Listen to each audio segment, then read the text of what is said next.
ఏపీలో ఇప్పుడంతా రప్పా రప్పా రాజకీయం నడుస్తుంది. అటు టీడీపీ నేతలు, ఇటు వైసీపీ నేతల సినిమా డైలాగులతో ఏపీలో పాలిటిక్స్ హీట్ పుట్టిస్తున్నాయి. ఈ హీట్కి కారణం ఇటీవలే ఏపీ మాజీ సీఎం జగన్ పల్నాడులోని రెంటపాళ్ల గ్రామంలో పర్యటించడమే అంటున్నారు రాజకీయ విశ్లేషకులు. పల్నాడులోని రెంటపాళ్ల గ్రామంలో జగన్ పర్యటన సందర్భంగా భారీగా అభిమానులు, కార్యకర్తలు హాజరయ్యారు. అయితే జగన్ పర్యటనలో కొందరు వివాదాస్పద ప్లకార్డులను ప్రదర్శించారు. పుష్ప సినిమా డైలాగులను ప్లకార్డులపై రాసి జగన్ బైరెడ్డి సిద్ధార్థరెడ్డి ఫోటోలతో ప్రదర్శించారు. 2029లో జగన్ వస్తాడు, అంతు చూస్తాడు అంటూ ప్లకార్డులు ప్రదర్శించారు. రాజారెడ్డి రాజ్యాంగం పల్నాడు నుంచే మొదలు, అన్న వస్తాడు, అంతు చూస్తాడు, I am declaring the war, Jagan 2.0 అంటూ పలు నినాదాలతో హోరెత్తించారు. అంతేకాకుండా అధికారంలోకి వచ్చిన వెంటనే గంగమ్మ తల్లి జాతరలో ఒక్కొక్కడిని పొట్టేళ్లను నరికినట్లు నరుకుతాం నా కొడకల్లారా అంటూ జగన్ ఫోటోలతో ఉన్న ప్లకార్డులు ప్రదర్శించారు. దీంతో ఈ సినిమా డైలాగ్ ప్లకార్డులన్నీ సోషల్ మీడియాలో వైరల్గా మారాయి. దీంతో అవి హింసను ప్రేరేపించేలా ఉన్నాయని టీడీపీ నేతలు చేసిన ఫిర్యాదుపై పోలీసులు కేసులు నమోదు చేశారు.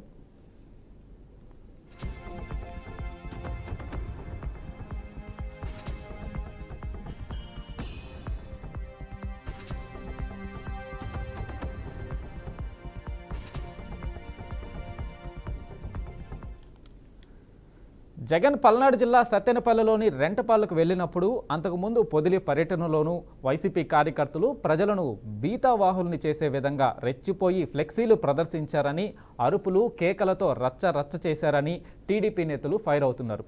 జగన్ ఎక్కడికి వెళ్ళినా వైసీపీ శ్రేణులు చెలరేగిపోతున్నాయని, పరామర్శల ముసుగులో జగన్ చేస్తున్న రాజకీయ పర్యటనలు తీవ్ర స్థాయిలో ఉద్రిక్తతలు రెచ్చగొట్టేలా, హింసాకాండను ప్రేరేపించేలా సాగుతున్నాయని మండిపడుతున్నారు. చట్టాలు, నిబంధనలు, పోలీసు వ్యవస్థపై ఏమాత్రం గౌరవం లేకుండా వైసీపీ నేతలు వీధి రౌడీల్లా పోరాటానికి, దాడులకు దిగుతున్నారని ఆరోపిస్తున్నారు. వైసీపీ సైకో ఫ్యాక్టరీ సమాజానికి, శాంతి భద్రతలకు పెను ప్రమాదంగా పరిణమించాయని, ఇలాంటి అరాచక శక్తులను నియంత్రిస్తామని లోకేష్ వార్నింగ్ ఇచ్చారు. రాబోయే రోజుల్లో ఇలాంటి అరాచక శక్తులు రాజకీయ స్వార్థం కోసం కుల, మత, ప్రాంతాల మధ్య చిచ్చుపెట్టి విభేదాలను రెచ్చగొట్టి రాష్ట్రాన్ని నిప్పుల కొంపటిలా మార్చే ప్రమాదం ఉందనే విమర్శలు వెల్లువెత్తుతున్నాయి.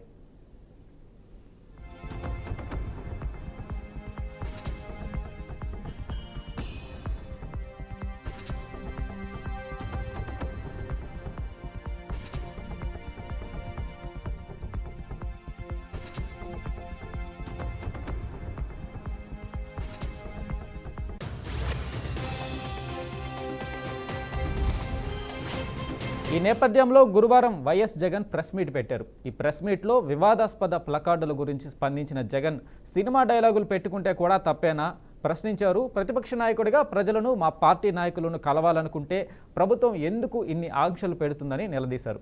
తన చుట్టూ ఉన్న నాయకులను తప్పుడు కేసుల్లో ఇరికించి వేధించడమే లక్ష్యంగా కూటమి ప్రభుత్వం పనిచేస్తుందని మండిపడ్డారు. వైసీపీ నేతలు, మాజీ ఎమ్మెల్యేలు, ఎంపీలు, మాజీ మంత్రులు, ప్రస్తుత ఎమ్మెల్యేలను జైలుకు పంపడమే విధిగా పెట్టుకుందని ధ్వజమెత్తారు.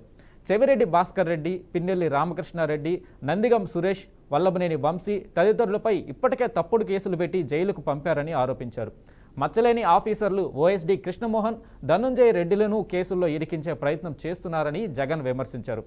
వైసీపీ ఎంపీ మిథున్ రెడ్డిని, రామచంద్రారెడ్డిని ఎప్పుడెప్పుడు అరెస్టు చేయాలా అని చూస్తున్నారని ఆవేదన వ్యక్తం చేశారు. ఎప్పుడో కాలేజీ రోజుల్లో రామచంద్రారెడ్డి కొట్టాడనే కోపం చంద్రబాబులో ఇంకా ఉందని, ఆ కోపంతోనే రామచంద్రారెడ్డిని వేధించేందుకు కుట్రలు చేస్తున్నారని జగన్ ఆరోపించారు. పేర్ని నాని, కొడాలి నాని, సజ్జల రామకృష్ణారెడ్డిలతో పాటు వారి కుటుంబాలను కూడా కూటమి ప్రభుత్వం వేధిస్తుందని జగన్ ఆరోపించారు. ప్రభుత్వం తమ పార్టీ నాయకులను అరెస్టు చేయడానికి, వారిపై పెట్టిన కేసులకు బలం చేకూర్చడానికి సాక్ష్యాలను సృష్టిస్తుందని ఆరోపించారు.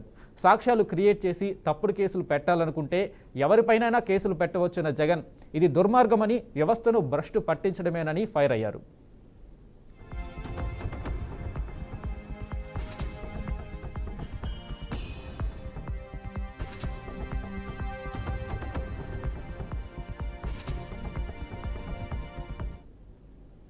అయితే జగన్ ప్రెస్ మీట్కు కౌంటర్గా టీడీపీ మీడియా సమావేశం ఏర్పాటు చేసి జగన్పై ఓ రేంజ్లో మండిపడ్డారు.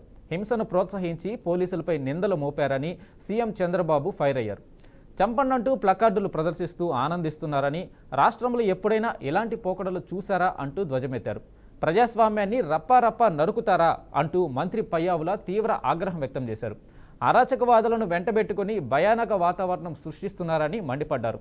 రాజారెడ్డి రాజ్యాంగం అమలు చేస్తామంటూ ఫ్లెక్సీలే పెడుతున్నారని మంత్రి ఆరోపించారు. ఈ క్రమంలో గత 5 ఏళ్ల అరాచక పాలనను ప్రజలు రప్పారప్ప నరికేశారని మంత్రి పయ్యావుల కౌంటర్ ఇచ్చారు. గంజాయి బ్యాచ్ని రౌడీలను పరామర్శిస్తారా? నీ పర్యటనలో 2 చనిపోతే కనీసం పరామర్శించరా అని నిలదీశారు. అధికారంలో ఉన్నప్పుడు అధికారులను భయపెట్టి అధికారం పోయేసరికి రౌడీలను సమాయత్తం చేస్తున్నారని కేశవ్ మండిపడ్డారు. గత ఎన్నికల్లో ప్రజలు ఓడించిన తీరు మారలేదని ఆగ్రహం వ్యక్తం చేశారు. ఇలా టీడీపీ వైసీపీ మధ్య రప్పారప్ప రాజకీయం ఏపీ రాజకీయాల్లో హీట్ పుట్టిస్తుంది.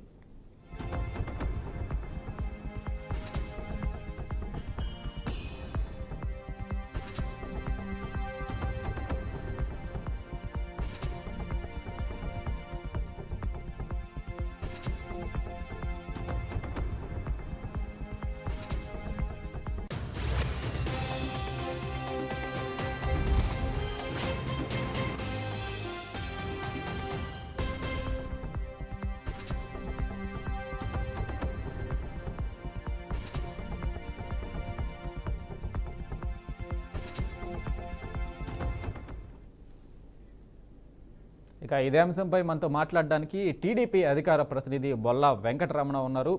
నమస్తే అండి. ఇంకా వైసీపీ యూత్ లీడర్ గజేంద్ర గారు ఉన్నారు. సార్ నమస్తే అండి ఇద్దరికి.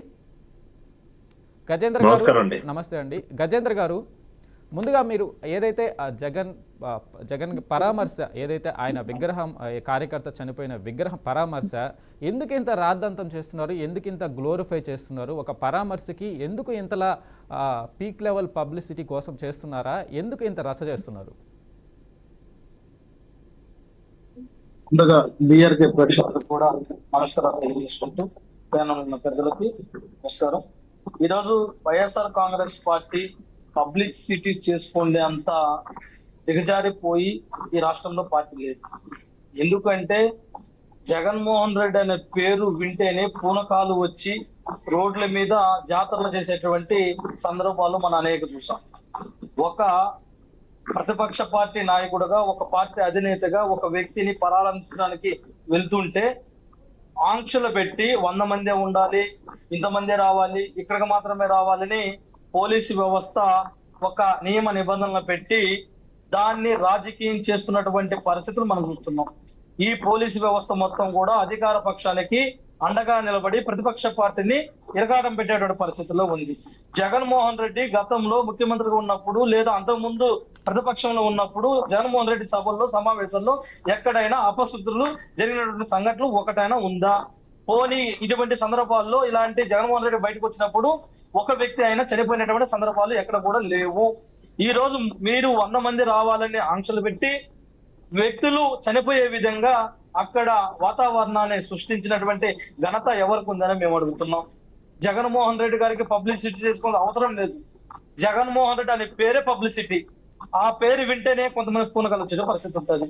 ఇక్కడ స్పష్టంగా మనం అర్థం చేసుకోవాల్సింది ఏంటంటే, ఈ రాష్ట్రంలో జరుగుతున్నటువంటి సంఘటనలు పక్కదో పట్టించడానికి, ఈ రాష్ట్రంలో వీళ్ళు చెప్పినటువంటి కార్యక్రమాలని వాళ్ళు అమలుపరచలేకుండా జగన్మోహన్ రెడ్డి పేరు చెప్పుకొని పక్కదారి పట్టేటువంటి పరిస్థితి ఈ రోజు ఈ రాష్ట్రంలో ఉంది. రెండో విషయం, ఇక్కడ గతంలో టీడీపీ నాయకులు రెచ్చగొట్టే మాటలు, వాళ్ళు చేసినటువంటి తొడలు కొట్టినటువంటి సందర్భాలు, మీసమేలేసినటువంటి సందర్భాలు, ఇది చెవులలో వినిపించేటువంటి ఒక ఘోరమైన పదాలు కూడా మనం విన్నాము. ఆ రోజు వీళ్ళకి ఏం కనిపించలేదు. సినిమాల్లో సర్టిఫికేట్ ఇచ్చినటువంటి, అక్కడ సినిమా వ్యవస్థకు ఒక పెద్ద వ్యవస్థ ఉంటది. ఆ వ్యవస్థలో అక్కడ సెన్సార్ ఉంటది. ఆ సెన్సార్ ను దాటుకొని బయటకు వచ్చినట్టు సినిమాలో ఉన్న డైలాగ్ ని ప్రకాట్లలో పెట్టుకొని జగన్ అధినాయకుడు వచ్చినప్పుడు దాన్ని చూపిస్తే మీకు ఎందుకు అంత కడుపు అంటానని మేము అడుగుతున్నాం. దానివల్ల మీకు ఎవరికైనా ఇబ్బంది కలిగిందా అని అడుగుతున్నాం. ఒక సినిమాలో అంత స్పష్టంగా అక్కడ ఉన్నటువంటి అభ్యంతరం లేనిది ఇక్కడ మా మీటింగ్ లో మా కార్యకర్తలు ఆ ప్లకార్డులు ప్రవేశపెట్టినప్పుడు మీకు ఎందుకు అంత గజేంద్ర గారు ఇక్కడ గజేంద్ర గారు సినిమా డైలాగులు పెట్టుకోవచ్చు. కాకపోతే ఒక ఏదైతే హింసాత్మక నరుకుతాం, మనుషుల్ని నరుకుతాం, 2029లో అధికారంలోకి వచ్చాక నరుకుతాం అని అలాంటి మాటలు ఓకే, అభిమానులు కార్యకర్తలు వాళ్ళ ఉత్తేజాని కోసము వాళ్ళు పెట్టుకుంటారు. కానీ నాయకులుగా దాన్ని ఖండించాల్సిన అవసరం ఉంది కదా. ఇప్పుడు మా కార్యకర్తలు అక్కడ చేసినటువంటి సినిమా డైలాగులు మాత్రం చేశారు. కానీ కూటమి ప్రభుత్వం ఉండాలి గుంటూరులో నడి రోడ్డు మీద కత్తెత్తుకొని ఒక వ్యక్తిని నరికినప్పుడు వీళ్ళు ఏం చేశారు? రప్ప నరకలేదా వాళ్ళు? అప్పుడు ఈ ప్రభుత్వం ఏం చేస్తుంది? నిన్నటికి మొన్న కుప్పంలో ఒక ఆడామిని అప్పు కట్టలేదని చెట్టు కట్టేసి అక్కడ హింసకి ప్రేరేపించినప్పుడు అక్కడ ఈ ప్రభుత్వం ఏం చేస్తుందని అడుగుతున్నాం. అలాంటి సంఘటనలు ఈ రాష్ట్రంలో ఎక్కడో ఒక చోట మహిళల పైన అత్యాచారాలు జరుగుతున్నాయి, చిన్నపిల్లల మీద మానభంగాలు జరుగుతున్నాయి. ఈ రాష్ట్రంలో దళితుల పైన, పేద వర్గాల పైన దాడులు జరుగుతుంటే ఈ ప్రభుత్వం ఏం చేస్తుందని అడుగుతున్నాం. ఇవన్నీ పక్కన పెట్టి సినిమా డైలాగులు గజేంద్ర గారు కావచ్చు, కాకపోతే దానికి పోలీసులు ఉన్నారు, చట్టాలు ఉన్నాయి, ఇలాంటివన్నీ అవి చూసుకుంటాయి. కానీ పబ్లిక్ గా ఇలాంటి ప్లకార్డుల్ని సమర్థించడం ఎంతవరకు అదే పోలీసు వ్యవస్థ మొన్న మా మాజీ మంత్రివర్యులు రజనీ గారు కారులో పోతుంటే ఆపి ఆవిడ ఏ విధంగా ఇబ్బంది పెట్టారో మనం చూసినాం. నిన్నటికి మన అంబటి రాంబాబు గారితో వాగ్దానం చేసినటువంటి సీఏ గారిని మనం చూసినాం. పోలీసులు అంటే ఒక నమ్మకం పోయి అధికార పక్షానికి తొత్తుపడేటువంటి వ్యవస్థగా క్రియేట్ అయిపోయింది ఈ రోజు రాష్ట్రంలో. కాబట్టి పోలీసు వ్యవస్థ మీద ఎక్కడ నమ్మకాలు ఉన్నాయి? పోలీసు వ్యవస్థ ఎవరైతే బాధితులు ఉన్నారో, ఎవరైతే ఇబ్బంది పడుతున్నాడో వాళ్ళకి అండగా ఉండాల్సిన పోయి అధికార పక్షం అండగా ఉంది కదా, వాళ్ళ మీద మాకు ఏ విధంగా, ప్రజలకు ఏ విధంగా వాళ్ళకి న్యాయం కలిగేటువంటి వ్యవస్థను వీళ్ళు ఎక్కడ చూపిస్తున్నారని మేము అడుగుతున్నాం. వీళ్ళన్నీ కూడా ఈ రాజకీయంలో జగన్మోహన్ రెడ్డిని ఏదో చేసేవాలి, వైఎస్ఆర్ కాంగ్రెస్ పార్టీని నామరూపాలు లేకుండా చేయాలని ఒక తపనతాపయంత్రం వీళ్ళు ఉన్నారే తప్ప ఈ రాష్ట్రానికి చెప్పిన వాగ్దానాలు చేయడం లేదు. ఈ రోజు ఫీజు రియంబర్స్మెంట్ లేకుండా పిల్లలు ఇబ్బంది పడుతున్నారు. వాళ్ళకి ఫీజులు ఇవ్వమని చెప్పండి, మేము ఆ సంతోషం స్వీకరిస్తాం. అవన్నీ పక్కన పెట్టి మీరు చేసేటువంటి కార్యక్రమాలు ఏ విధంగా ఉందంటే మీకే దాన్ని వదిలిపెడుతున్నాం, మీ అంతరాత్మకు వదిలిపెడుతున్నాం. ఓకే, బొల్ల వెంకటరమణ గారు, ఒక అభిమానులు ప్రదర్శించిన ప్లకార్డులకి టీడీపీ కూడా ఎందుకంత రియాక్ట్ అవుతా ఉంది? అది అభిమానం అనుకోవచ్చు కదా, అంతటితో వదిలేయచ్చు కదా. దాన్ని ప్రెస్ మీట్లో పయ్యావుల గారు అంటే అంత మెన్షన్ చేయాల్సిన అవసరం ఉందా ఒక అభిమాని ప్లకార్డుకి సంబంధించి? నమస్తే అండి మీకు, అలాగే బీఆర్కే వీక్షకులకి, నా వైసీపీ అధికార ప్రతినిధి గజేంద్ర గారికి. అంటే అభిమానం ఉండొచ్చు అండి, దురాభిమానం ఉండకూడదు. ఏదైనా ఒక పరిధి ఉంటది, దేనికైనా, ఒక రాజకీయానికైనా, ఒక సినిమాకైనా, ఇంకో దేనికైనా ఒక పరిధి ఉంటది. బట్ సినిమాల్లో జరిగినవి, వాళ్ళు సెన్సార్లో సర్టిఫికెట్లు ఇచ్చినవి మేము మాట్లాడతాం, మేము ప్రజల్లో ప్రదర్శిస్తాం, మేము మరి పొట్టేళ్ళు నరుకున్నట్టు నరుకుతాం, లేదంటే మేము వచ్చామంటే ఇంకా వాళ్ళు ఏం మాట్లాడారన్నది కూడా మనం ప్లకార్డులో ఏం ప్రదర్శించారు అనేది మనం మాట్లాడాం. బట్ ఒక్క విషయం నాకు అర్థం కావట్లేదండి. యాక్చువల్గా ఇప్పుడు క్యాడరు ఆవేశపడడం సహజం కొన్ని విషయాల్లో. ఎందుకంటే ఇప్పుడు అతను ఏమీ ఇప్పుడు చనిపోయిన అతను జాతీయ నాయకుడు కాదు, ఉద్యమకారుడు కాదు, లేదంటే వీళ్ళ పార్టీలో ఏదో పెద్ద పదవిలో ఉండో, లేదంటే ఏదో అన్ఎక్స్పెక్టెడ్ గా చనిపోయిన అతను కాదు. అతను వీళ్ళ గవర్నమెంట్ అప్పటికి ఇంకా డిజాల్వ్ అంటే ఎలక్షన్ జరిగింది, రిజల్ట్ ఇంకా రాలేదు. రిజల్ట్ వచ్చిన తర్వాత గవర్నమెంట్ ఏర్పడలేదు. వచ్చిన తర్వాత అతను బెట్టింగ్ విషయంలో అతను మనస్తాపం చెంది చనిపోవడం జరిగింది. అది సంవత్సరం అయిపోయిందండి. సంవత్సరం దాటిన తర్వాత ఈరోజు వైసీపీ గూండాలని వేసుకుని, అంటే ఎస్పీ కానీ పోలీసు వ్యవస్థ, ఎందుకంటే ఇప్పుడు ఉన్న పరిస్థితుల్లో ఇప్పుడు మన ఆంధ్రప్రదేశ్ ఎందుకంటే కొత్తగా మనం నిర్మాణం చేసుకోవాలి, మనకి పెట్టుబడులు రావాలి, ఉపాధి పెరగాలి, ఉద్యోగ అవకాశాలు రావాలి, మనకు ఒక రాజధాని ఏర్పడాలి. ఇటువంటి పరిస్థితుల్లో మనం ఈ టైప్ ఆఫ్ అట్మాస్ఫియర్ తీసుకెళ్తే వచ్చే కంపెనీలు కానివ్వండి, లేకపోతే ఇతర రాష్ట్రాల్లో కానివ్వండి, ఇతర దేశాల్లో కానీ మనకి ఇక్కడ ఆంధ్రప్రదేశ్లో పరిస్థితి ఇలా ఉంది అని తెలిస్తే ఖచ్చితంగా మనకి వచ్చేటటువంటి పెట్టుబడులు కానివ్వండి, నిధులు కానివ్వండి వెనక్కి వెళ్ళిపోతాయి. సో ఇటువంటి పరిస్థితుల్లో రాష్ట్ర ప్రభుత్వం కానివ్వండి, పోలీసు వ్యవస్థ ముఖ్యంగా వాళ్ళకి ఇంటెలిజెన్స్ రిపోర్ట్ ఉంటుందండి. దాని ప్రకారం ఆ రోజు ఎస్పీ గారు ఏం చెప్పారంటే, మీరు లిమిటెడ్ సర్కిల్, అంటే పరామర్శ అండి, ఇదేమి దండయాత్ర కాదు, పాదయాత్ర కాదు, లేకపోతే ఇదేదో పార్టీ మీటింగ్ కాదు, వాళ్ళకి ఏదో లిమిటెడ్ గా 100 మందికి 200 మందికి మేము పర్మిషన్ ఇచ్చామన్నానికి. ఇప్పుడు ఈయనే అన్నారు, జగన్మోహన్ రెడ్డి గారు ఎక్కడన్నా మీటింగ్ పెట్టినా ఏమన్నా అపశృతి జరిగిందా, ఎవరైనా చనిపోయారని. ఎస్, ఆ రోజు 2014 నుంచి 19 వరకు కూడా చంద్రబాబు నాయుడు గారి ప్రభుత్వంలో హయాంలో ఈయన అంత పాదయాత్రలు చేసినా, లేకపోతే ఓదార్పు యాత్రలు చేసినా, ఇంకో యాత్రలు చేసినా ఆ రోజు మరి ప్రతి విషయాల్లో కూడా వారికి ప్రొటెక్షన్ ఇవ్వడం జరిగింది, శాంతి భద్రతలు అదుపులో పెట్టడం జరిగింది.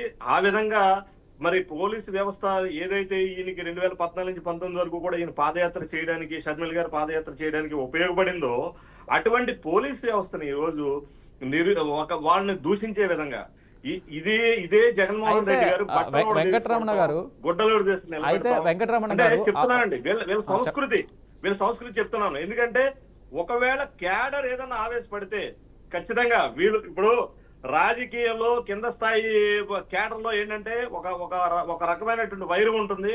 ఖచ్చితంగా దాన్ని అధినాయకులు మీరు ఇటువంటి చెయ్యకూడదు, తప్పు అని చెప్పేసి చెప్పాల్సిన బాధ్యత ఆ అధినాయకుల పైన ఉంది. మా చంద్రబాబు నాయుడు గారు, మా సీఎం గారు, లోకేష్ గారు కానివ్వండి, మేము ఎవరైనా సరే వెంకటరమణ గారు అయితే మీ కూటమి ప్రభుత్వంలో అంటే మీరు అన్నట్లే కూటమి ప్రభుత్వంలో జనసేన ఏదైతే పవన్ కళ్యాణ్ మాట్లాడిన మాటలు కూడా ఒకసారి గుర్తు చేసుకుంటే, ఒక్కొక్కటికి బట్టలు ఊడదీసి తోలు తీస్తాం ఇలాంటి డైలాగులు కూడా మీరు మాట్లాడారు కదా. అంటే ప్రతిపక్షంలో ఉన్నప్పుడు ఆ ఫైర్లో మాటలు రావడం సహజమే కదా. ఇక్కడ నేతలు మాట్లాడింది కదా, ఒక కార్యకర్త మాట్లాడింది ఎందుకు చేస్తున్నారు అంటే పవన్ కళ్యాణ్ మాట్లాడడం మీరు కరెక్ట్, కానీ ఇక్కడ కార్యకర్తలు మాట్లాడడం రాంగా? నేను మీకు చెప్తుంది, వైసీపీ గూండాల గురించి, రౌడీల గురించి మాట్లాడాడండి ఆయన మాట్లాడింది ఎక్కడంటే వైసీపీ గూండాల గురించి, రౌడీల గురించి మాట్లాడిన సందర్భం అది. ఎందుకంటే ఆ రోజు అరాచకం వెళ్తుంది.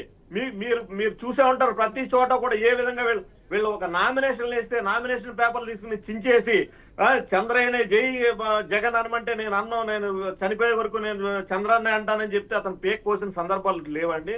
అలాగే దళిత డాక్టర్ అయినటువంటి డాక్టర్ సుధాకర్ని పెడరెక్కలు విడిచి ఇది చేసినటువంటి సందర్భాలు లేవండి. ఎన్ని చేశారండి వైసీపీ వాళ్ళు, ఎన్ని భయభ్రాంతులు గురి చేశారు, ఎన్ని ఇబ్బందులు పెట్టారు. అయితే దాన్ని మేమేమి ఇప్పుడు అందుకు చేశారు కాబట్టి మేము చేసామంటలేదండి. ఆ రోజు పవన్ కళ్యాణ్ గారు అన్నది కేవలం వైసీపీ గూండాలను మాత్రమే అన్నారు. ఆయన వీళ్ళు పోలీసులు అన్నారండి, పోలీసు వ్యవస్థను అన్నారు. వాళ్ళు ఒక శాంతి భద్రతను కాపాడి ఈ రోజు గంజాయి ఆంధ్రప్రదేశ్ గా లాస్ట్ టైంలో 2019-24 వరకు గంజాయి బ్యాచ్లు, బ్లేడ్ బ్యాచ్లు, అలాగే హెరాయిన్ అన్ని కూడా దొరికినాయి ఇక్కడ. అటువంటి సందర్భంలో ఈ రోజు పోలీసులు కట్టుదిట్టంగా భద్రత పెంచి ఎక్కడికక్కడ తనిఖీలు చేసి ఈ గంజాయిని కానివ్వండి, లేకపోతే డ్రగ్స్ అని కానివ్వండి, లేకపోతే వేరే విధమైనటువంటి మాఫియాని అందరినీ కూడా కంట్రోల్ చేస్తూ ఉంటుంటే ఈ రోజు ఆయన ఏదో కట్టేశారు, కొట్టారు అంటున్నారు. ఆ రోజు ఇమీడియట్ గా యాక్షన్ తీసుకోవడం జరిగింది, కొట్టిన వ్యక్తిని అరెస్ట్ చేయడం జరిగింది. చంద్రబాబు నాయుడు గారు, వెంకటరమణ గారు ఉండండి, గజేంద్ర గారు ఈ సోకాల్డ్ జగన్మోహన్ రెడ్డి, ఒక్క నిమిషం అండి, సోకాల్డ్ జగన్మోహన్ రెడ్డి గవర్నమెంట్ లో ఉండగా ఏ ఆడబిడ్డకైనా అన్యాయం జరిగితే, అలాగే ఒక ఆడబిడ్డని ఆయన నా అక్కని ఏడిపిస్తున్నారని చెప్పిన దానికి ఒక సామాజిక వర్గం, ఒక బీసీ సామాజిక వర్గం చెప్పిన ఒక యువకుడిని అతి దారుణంగా కిరాతకంగా చంపేస్తే ఏమైందండి? వీళ్ళు ఏదో మైనారిటీస్ చంపేశారు, ముస్లిం. గజేంద్ర గారు ఒక నిమిషం ఆగండి. వెంకటరమణ గారు, గజేంద్ర గారు ఆయన ఏదైతే వెంకటరమణ గారు అన్నట్లు అంటే గోండాల్లాగా ప్రవర్తిస్తున్నారు, వైసీపీ వాళ్ళు గోండాల్లాగా ప్రవర్తిస్తున్నారు, గోండాల్లాగా మాట్లాడుతున్నారు అని చెప్పేసి అందుకే ఇలా రియాక్ట్ అవ్వాల్సి వస్తుంది పవన్ కళ్యాణ్ కావచ్చు, మేం కావచ్చు అని చెప్తున్నారు. ఏంటి మీరు అంటే శవ రాజకీయాలు చేయడము, ఇట్లాగా ఏదైతే ఓదార్పు యాత్రలో కావచ్చు, ఇప్పుడు కావచ్చు శవయాత్రలు, శవ రాజకీయాలకి సంబంధించి ఇంకా గోండాల్లాగా బిహేవ్ చేస్తున్నారు అని చెప్పేసి కూటమి ప్రభుత్వం వాళ్ళు అంటున్నారు. మాకు ఆ దౌర్భాగ్యం మాకు పట్టలేదు. సభ రాజకీయాలు చేయాల్సిన అవసరం మాకు లేదు. సవాల్ని మీరు సృష్టిస్తే ఈ రాష్ట్రంలో ఒక మనిషిని చంపితే అలా తప్పురా నాయన, నీ కుటుంబానికి మేము అండగా ఉంటామని మా నాయకుడు జగన్మోహన్ రెడ్డి గారు వాళ్ళ ఇంటికి వెళ్ళి అండగా ఉంటానని చెప్పేటువంటి పరిస్థితుల సందర్భాల్లో జరిగేటువంటి సంఘటనలు మాత్రమే అవి. మీరు చంపకపోతే, మీరు అటువంటి హత్య రాజకీయాలు చేయకపోతే, మీరు ఆ గుండాయుధం చేయకపోతే, మీరు అటువంటి వ్యవస్థను క్రియేట్ చేయకపోతే మేము ఎందుకు పరామర్శకు వెళ్తాము? ఈ రాష్ట్ర సుశ్యామలంగా ఉంటే, అటువంటి సమస్యలే లేకపోతే మాతో పని ఏముంది? మేము మీకు వచ్చి పరామర్శించిన అవసరమే ఉంది మేము అడుగుతున్నాం. ఈ రాష్ట్రంలో గతంలో ఎటువంటి పరిస్థితులు ఉన్నాయి, ఈ రోజు ఎటువంటి పరిస్థితులు ఉన్నాయి అడుగుతున్నాం. గజేంద్ర గారు చనిపోయింది ఎప్పుడండి? మా రాష్ట్రం గజేంద్ర గారు మీ కార్యకర్త చనిపోయింది ఎప్పుడు? అన్న చనిపోయింది ఎప్పుడండి? నాకు చనిపోయింది ఎప్పటికైనా సంవత్సరం క్రితం సందర్భం చనిపోతే వచ్చినప్పుడు ఇప్పుడు వెళ్ళి పరామర్శ ఏంది? నాకు ఇప్పుడు ఒక టైం హడావిడి, ఉంటది. ఇప్పుడు గొడవ ఏంటి అన్న అంటే సంవత్సరం క్రితం చనిపోయిన కార్యకర్తకి ఇప్పుడు పరామర్శలేంటి, ఇప్పుడు హడావిడి, ఇప్పుడు గొడవలు? ఇది ఈ హంగామా అంతా ఎందుకు, ఈ రచ్చన ఎందుకు చేస్తున్నారు? అడావుడి ఏం లేదు, అడావుడి సంవత్సరం క్రితం చనిపోయిన కార్యకర్త గురించి ఇప్పుడు ఎందుకు ఈ రచ్చన మా చేస్తున్నారు? నాయకుడు నిర్ణయించుకున్నటువంటి ఒక సందర్భం ఉంది. వీళ్ళు కూటమి ప్రభుత్వం ఇబ్బంది పెట్టకపోతే, కూటమి ప్రభుత్వం ఆంక్షలు పెట్టకపోతే, పోలీసు వ్యవస్థ అడ్డుకోకపోతే ప్రశాంతంగా వెళ్లి పరామర్శించి వెళ్ళిపోయేటువంటి ప్రశాంతంగా పరిస్థితి ఉంటుంది వెళ్ళడానికి కదా. అక్కడ ఇంతమంది ఎందుకు అండి? ఇంతమందిని జనాల్ని సమీకరించడం ఎందుకు? పోలీసులు 100 మంది పోలీసులు, ఇంతమంది పోలీసులు ఉన్నా కానీ కంట్రోల్ చేయలేకపోతే ప్రశాంతంగా వెళ్ళేదానికి ఇంత హడావిడి, ఇంత జన సమీకరణ చేయాల్సిన అవసరం లేదు కదా. ప్రశాంతంగా జగన్ కొంతమంది నేతలు వెళ్ళి పరామర్శించి రావచ్చు కదా. మొదట్లోనే చెప్పాను, జగన్మోహన్ రెడ్డి గారు వస్తున్నారని చెప్తేనే, ఆ పేరు వింటేనే పూనకాలు వచ్చి రోడ్ల మీదకి వచ్చేటువంటి పరిస్థితి ఉంటది. ఇక్కడ జన సమీకరణ చేసి హంగామా చేసి అక్కడ ఏదో ఒక ప్రలోభం పెట్టి చేసిన అవసరం వైఎస్ఆర్ కాంగ్రెస్ పార్టీకి లేదు, ఆ నాయకుడికి లేదు. ఎందుకంటే ఆ పేరు వినగానే విచ్చలవిడిగా స్వచ్ఛందంగా అభిమానులు కార్యకర్తలు రోడ్ల మీదకి వచ్చే పరిస్థితి ఉంటది. దాన్ని అదుపు చేయాల్సిన పరిస్థితి ఎవరికి ఉంది? పోలీసు వ్యవస్థకే కదా. ఆ పోలీసు వ్యవస్థ ఎందుకు తప్పుదో పట్టిస్తుంది ఈ రాష్ట్ర ప్రభుత్వంలో ఉన్నటువంటి షర్మిల గారు ఏదైతే ఒకప్పటి వైఎస్ఆర్సీపీ నేత, ఇప్పుడు కాంగ్రెస్ అధ్యక్షురాలు షర్మిల గారు జగన్మోహన్ రెడ్డి చెల్లెలు గారు ఈ రోజు మాట్లాడడం జరిగింది. సంవత్సరం క్రితం వైసీపీ గెలుస్తుందని బెట్టింగ్ కట్టిన ఒక వ్యక్తి చనిపోయిన దానికి ఇప్పుడు పరామర్శ ఏంటి, ఇప్పుడు ఈ హడావి ఏంటి అని షర్మిల అంటుంది. మరి షర్మిల గారైనా, రమణన్న గారైనా, మీరైనా, నేనైనా, ఎవరు చెప్పినా, ఎందుకంటే ఒక వ్యక్తి చనిపోయిన తర్వాత అది ఏ కారణాలైనా చేత, అతను ఒక వ్యక్తే కదా, మనిషే కదా. చనిపోయినప్పుడు వైఎస్ఆర్ కాంగ్రెస్ పార్టీ కార్యకర్త కాబట్టి జగన్మోహన్ రెడ్డి గారు నా కార్యకర్త ఎందుకు చనిపోయాడు, ఎలా ఉంది వాళ్ళ కుటుంబ పరిస్థితిని ఆదుకోవడానికి, వాళ్ళకి ధైర్యం చెప్పడానికి వెళితే తప్పేముందని అడుగుతున్నాం. ఆయన ఏమైనా టెర్రరిస్ట్ చేశారు? అయితే వెళ్ళడం తప్పలేదు కానీ డీజేలు పెట్టారా లేదా? మీరు వెళ్ళడం తప్పలేదు, ఓకే. సంవత్సరం తర్వాత మీకు గుర్తొచ్చింది పరామర్శ చేయాలని, తప్పలేదు. ఇప్పుడు ఓకే, సంవత్సరం ఈ కాలంలో ఏదో పనిలో ఉన్నారు, మర్చిపోయారు, ఇప్పుడు గుర్తొచ్చింది, వెళ్తున్నారు. కానీ డీజేలు పెట్టారా లేదా? పరామర్శకి డీజేలు పెట్టారా లేదా? డీజేలు పెట్టుకొని పరామర్శకు వెళ్ళారా లేదా చెప్పండి. డీజే కార్యకర్తలు ఒక నాయకుడు వచ్చేటప్పుడు మైక్ సెట్లు గానీ, రేడియోలు గానీ, ఎందుకండి పరామర్శకు డీజేలు ఎందుకండి? కాదండి, పరామర్శించడానికి వెళ్ళేటప్పుడు మీరు అంత హుందాగా వెళ్తున్న జగన్మోహన్ రెడ్డికి డీజేలు అవసరమా? నేను అదే చెప్తున్నాను. చేసుకున్నటువంటి కార్యక్రమాలు దాన్ని అడ్డుకోవాలంటే పోలీసు వ్యవస్థ ఉంది కదా. పోలీసు వ్యవస్థ ఏం చేస్తుంది? ఈ పర్మిషన్ మైకులు పెట్టకూడదు నాయన, ఇంకోటి పెట్టకూడదని అడ్డుకుంటే పరిస్థితి ఉంటుంది కదా. పోలీసులు ఎంతవరకు అడ్డుకుంటారండి? మీరు డీజేలు పెడతారు, మీరు హడావిడి చేస్తారు, మీరు జన సమీకరణ చేస్తారు, పోలీసులు ఎంతవరకు అడ్డుకుంటారు? మీకు రెస్పాన్సిబిలిటీ లేదా? జన సమీకరణ అనే పదాన్ని తీసివేస్తే అది కరెక్ట్ గా ఉంటది. ఎందుకంటే జన సమీకరణ చేసుకోవడం పరిస్థితి లేదన్నా. గజేంద్ర గారు మీరు ఆగండి. వెంకటరమణ గారు ఏంటండి ఇదంతా? ఈ రెడ్ బుక్ ఏదైతే జగన్ కూడా మాట్లాడడం జరిగింది, రెడ్ బుక్ లో భాగంగానే ఈ ప్రెస్ మీట్లు ఇవన్నీ చేస్తున్నారా? అంటే రెడ్ బుక్ రాజ్యాంగం నడిపిస్తున్నారా జగన్మోహన్ రెడ్డి అన్నట్లుగానే మీరు కూడా? ఫస్ట్ రెడ్ బుక్ రాజ్యాంగం అంటే ఆయన ఏమన్నారంటే క్లియర్ గా రెడ్ బుక్ గురించి ఎన్నిసార్లు లోకేష్ గారు చెప్పడం జరిగింది, మా నాయకులందరూ కూడా చెప్పడం జరిగింది. ప్రభుత్వం వచ్చినప్పటి నుంచి అభివృద్ధి ఏమో కానీ అరెస్టులే జరుగుతున్నాయి. ఇన్ని అరెస్టులు ఏంటంటే అదే ఇప్పుడు అరాచకం రాజ్యం వెళ్ళిందండి. గత 5 సంవత్సరాలు కూడా అరాచకం రాజ్యం వెళ్ళినప్పుడు ఓకే, అరాచకం రాజ్యం వెళ్ళింది. కాకపోతే ఒక కేసు పెడతారు, ఆ కేసుకు సంబంధించి విచారణ జరుగుద్ది.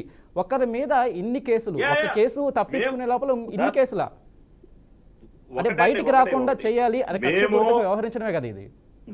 మేము చట్టబద్ధంగా, న్యాయబద్ధంగా ఎవరినైనా సరే అరెస్ట్ ఒకవేళ వాళ్ళు తప్పు చేశారు అని నిర్ధారణ అయితే వాళ్ళని అరెస్ట్ చేయడం జరుగుతుంది, వాళ్ళని కోర్టులో సబ్మిట్ చేయడం జరుగుతుంది. అట్లాగే వాళ్ళకి కోర్టు రిమాండ్ విధిస్తే కోర్టు యొక్క ఆదేశాల చట్టంలో లొసుగులు వాడుకొని ఇరికిస్తున్నట్టుగా అనిపిస్తా ఉంది. చూస్తా ఉంటే చట్టంలో లొసుగులు వాడుకొని ఒక దగ్గర బెయిల్ వస్తే ఇంకొక దగ్గర ఇరుక్కునేటట్టు చేస్తున్నట్టుగా కనిపిస్తా ఉంది. ఇది వాళ్ళు చేసిన తప్పులండి. తప్పులు ప్రజలు కానివ్వండి, కార్యకర్తలు కానివ్వండి, వాళ్ళు హింసించారు, ఇబ్బంది పెట్టారు కాబట్టి రకరకాల చాలా పోలీస్ స్టేషన్ లో కేసులు ఉన్నాయి వీళ్ళ మీద.